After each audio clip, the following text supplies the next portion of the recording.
Assalamualaikum warahmatullahi wabarakatuh.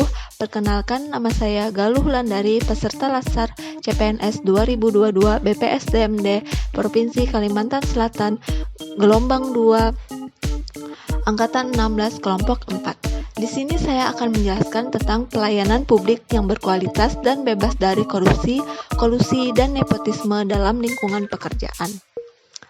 Pelayanan publik. Menurut Undang-Undang Nomor 25 Tahun 2009 tentang Pelayanan Publik adalah kegiatan atau rangkaian kegiatan dalam rangka pemenuhan kebutuhan pelayanan sesuai dengan peraturan perundang-undangan bagi setiap warga negara dan penduduk atas barang, jasa, dan atau pelayanan administrasi yang disediakan oleh penyelenggara pelayanan publik. Unsur pelayanan publik yang pertama yaitu masyarakat sebagai penerima pelayanan. Yang kedua, ASN atau birokrasi, yaitu sebagai pemberi pelayanan. Yang ketiga, kepuasan pelayanan, yang dimana kepuasan dari si penerima pelayanan maupun si pemberi pelayanan. Ada beberapa prinsip-prinsip pelayanan publik. Yang pertama, partisipatif. Pemerintah perlu melibatkan masyarakat dalam merencanakan, melaksanakan, dan mengevaluasi hasilnya. Yang kedua, transparan. Penyelenggara pelayanan publik harus menyediakan akses bagi warga negara untuk mengetahui segala hal yang terkait dengan pelayanan publik yang diselenggarakan tersebut, seperti persyaratan, prosedur, biaya, dan sejenisnya. Yang ketiga, responsif.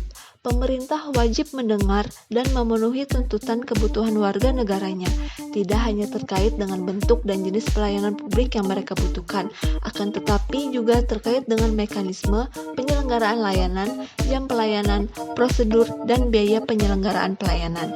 Yang keempat, tidak diskriminatif. Pelayanan publik yang diselenggarakan oleh pemerintah tidak boleh dibedakan antara satu warga negara dengan warga negara yang lainnya. Yang kelima, mudah dan murah. Mudah artinya berbagai persyaratan yang dibutuhkan masuk akal dan mudah untuk dipenuhi. Murah artinya biaya yang dibutuhkan oleh masyarakat untuk mendapatkan layanan tersebut terjangkau oleh seluruh warga negara. Yang keenam, efektif dan efisien. Penyelenggaraan pelayanan publik harus mampu mewujudkan tujuan-tujuan yang hendak dicapainya dan dilakukan dengan prosedur yang sederhana, tenaga kerja yang sedikit, dan biaya yang murah. Yang ketujuh, aksesibel. Pelayanan publik yang diselenggarakan oleh pemerintah harus dapat dijangkau oleh warga negara yang membutuhkan dalam arti fisik dan non-fisik. Yang kedelapan, akuntabel. Penyelenggaraan pelayanan publik dilakukan dengan menggunakan fasilitas dan sumber daya manusia yang dibiayai oleh warga negara melalui pajak yang mereka bayar.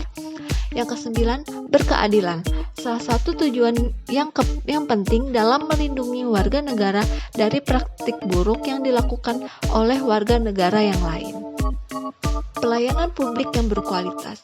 Bagaimana sih pelayanan publik yang berkualitas itu? Pelayanan publik yang jauh dari korupsi, kolusi, dan nepotisme. Korupsi adalah tindak pidana sebagaimana dimaksud dalam ketentuan peraturan perundang-undang yang mengatur tentang tindak pidana korupsi. Kolusi adalah permufakatan atau kerjasama secara melawan hukum antar penyelenggara negara dan pihak lain yang merugikan orang lain, masyarakat, maupun negara. Nepotisme adalah setiap perbuatan penyelenggara negara secara melawan hukum yang menguntungkan kepentingan keluarganya atau kroninya di atas kepentingan masyarakat, bangsa, dan negara. Ini ada beberapa contoh korupsi di lingkungan kerja. Yang pertama yaitu pengajuan pengadaan barang yang tidak dipergunakan sebagai keperluan instansi. Dampak yang muncul dari tindakan ini adalah kerugian yang dirasakan oleh negara. Untuk mencegah tindakan korupsi ini dengan memperkuat fungsi pengawasan dan menanamkan sikap anti korupsi yang dimulai dengan hal-hal kecil. Contohnya, datang ke kantor dengan tepat waktu. Kolusi di lingkungan kerja. Contohnya kerjasama antar instansi dan stakeholder dengan tujuan untuk menguntungkan pihak-pihak tertentu.